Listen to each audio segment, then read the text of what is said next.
Après avoir tout reçu, nous savons que nous avons été régénérés. Est-ce que nous sommes entrés dans le sein de notre mère et nés de nouveau? Je ne reconnais pas là le cours de la nature, mais il n'y a pas d'ordre de la nature ici où se trouve l'excellence de la grâce. Puis ce n'est pas toujours le cours habituel de la nature qui produit la génération.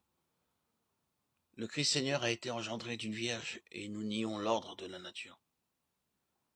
Car Marie n'engendra pas d'un homme, elle fut enceinte de l'Esprit Saint. Elle se trouva enceinte par l'Esprit Saint. C'est donc l'Esprit Saint survenant dans une vierge a produit la conception et accompli l'œuvre de la génération.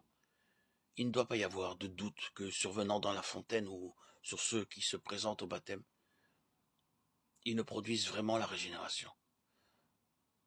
Notre vie de baptisé est essentiellement surnaturelle.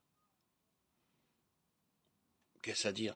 Que même notre vie naturelle, notre vie ordinaire de tous les jours est habitée par la vie de Dieu, qu'elle se déroule selon la providence du Père, dans l'obéissance du Fils, sous la mention de l'Esprit Saint comme étant la vie la plus simple qu'a vécue Marie à Nazareth.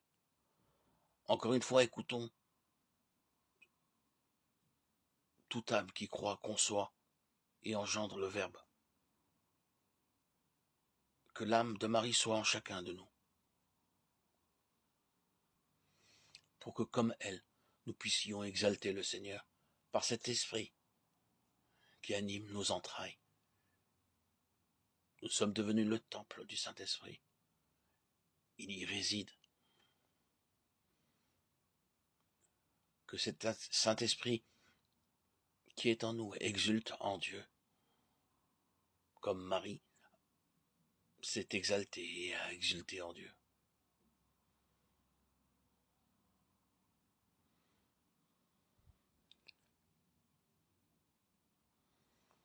C'est en cet esprit que nos vies trouvent un sens. Nous lui appartenons, de la même manière qu'il s'abandonne paisiblement à nous. Embrassons Jésus, aimons-le. Dans les petits détails que nous rencontrons dans nos vies, les messagers qui viennent nous apporter l'enseignement dont nous avons besoin pour marcher sur la route. Servons le Seigneur par cet esprit qui nous anime. Servons-le dans les pauvres, dans les petites choses quotidiennes. Ce sont ceux qui ressemblent le plus à Jésus, qui est né pauvre dans une mangeoire. C'est en eux que Jésus veut être honoré.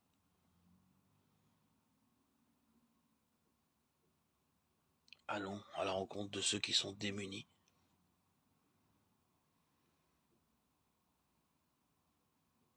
Portons-leur une aide, un soutien.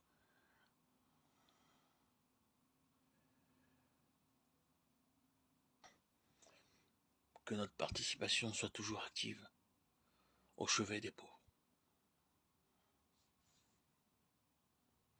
Accorde-nous, Seigneur, dans ta bonté, de pratiquer les vertus de charité, unies par tes liens, les liens de ton amour, Seigneur. Toi qui nous as permis de goûter cette récompense,